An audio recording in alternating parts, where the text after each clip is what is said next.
The Pittsburgh synagogue gunman was indicted on Wednesday on 44 counts by a federal grand jury. Robert Bowers, 46, is facing the death penalty for murdering 11 people at the Tree of Life synagogue in Pittsburgh on Saturday. He was initially arrested on 29 counts, including 22 which carried the death penalty, but a grand jury piled onto the indictment another 15 charges. Bowers will return to court in Pennsylvania for a preliminary hearing at 10 a.m. on Thursday morning. He made his first appearance in a wheelchair. In the 12-page indictment against him, the victims are referred to by their initials.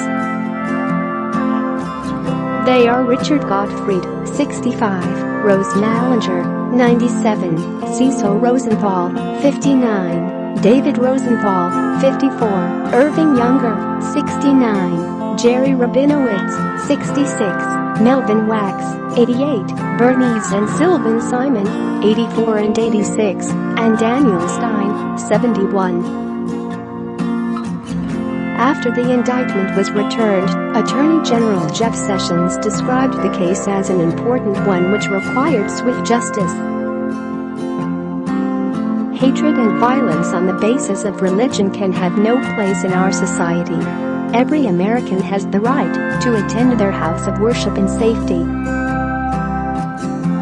The defendant in this case allegedly murdered 11 innocent people during religious services and injured 4 law enforcement officers.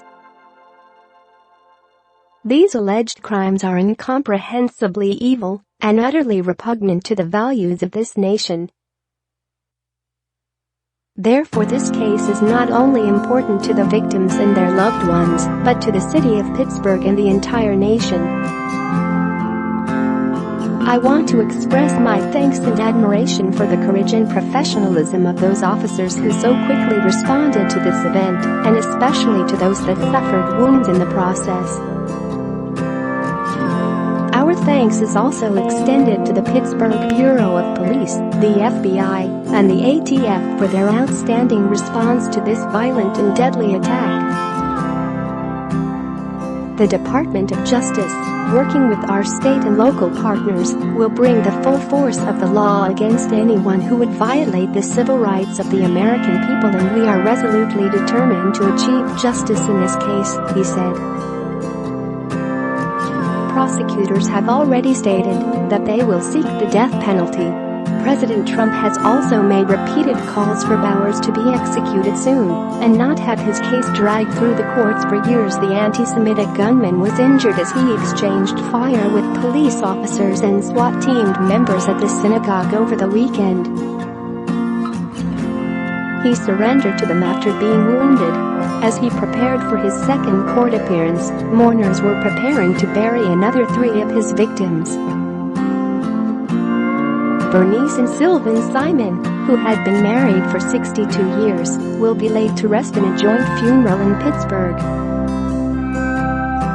The couple got married in the Tree of Life in 1956. They had 2 adult sons and were grandparents. Neighbors said they often held hands and were always smiling. Richard Gottfried, another of the victims, will also be buried in a separate ceremony. They are the 7th, 8th and 9th victims to be buried this week. Rose Mallinger, 97, was the oldest. Her funeral is on Friday.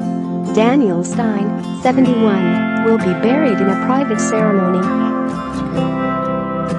The victims of the Pittsburgh massacre, Bernice and Sylvan Simon, 84 and 86. The Simons, who had been married for 62 years, were sitting in the back of the main sanctuary when the gunman opened fire.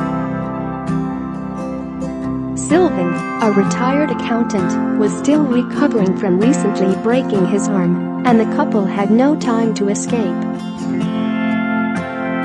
They have 2 adult sons and grandchildren.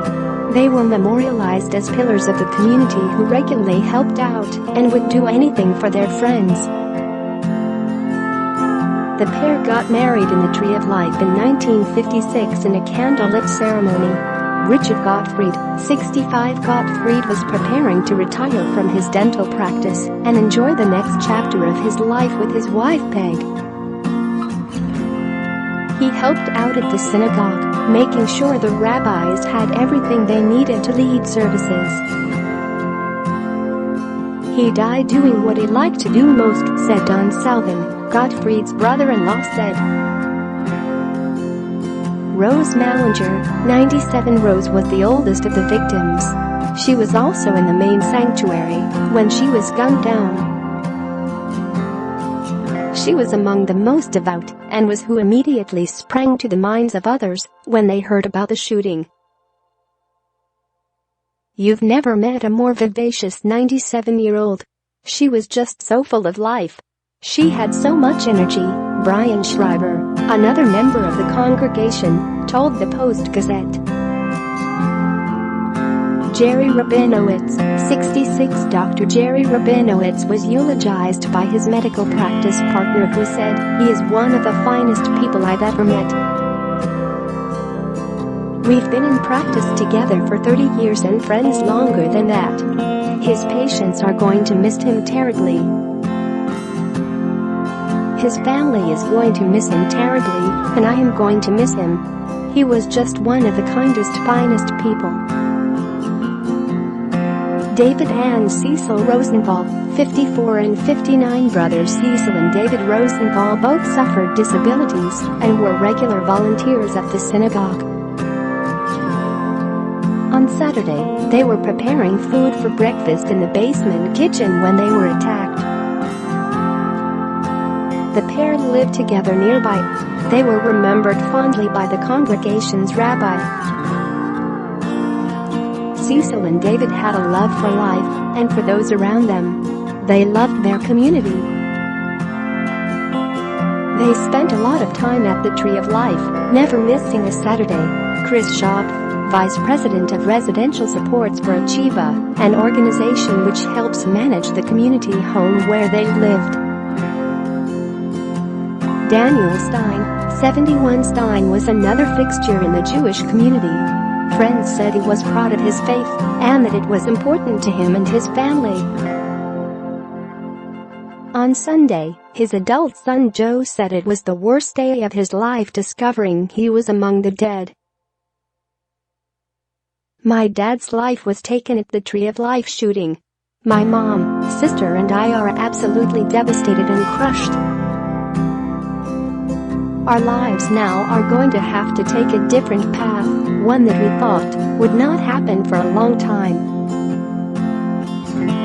My dad was a simple man and did not require much," he said, sharing a photograph of him with one of his grandchildren.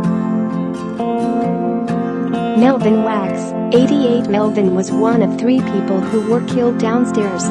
He was hiding in a closet with others from the New Light congregation when he went back into the room they had been in because he could no longer hear gunshots.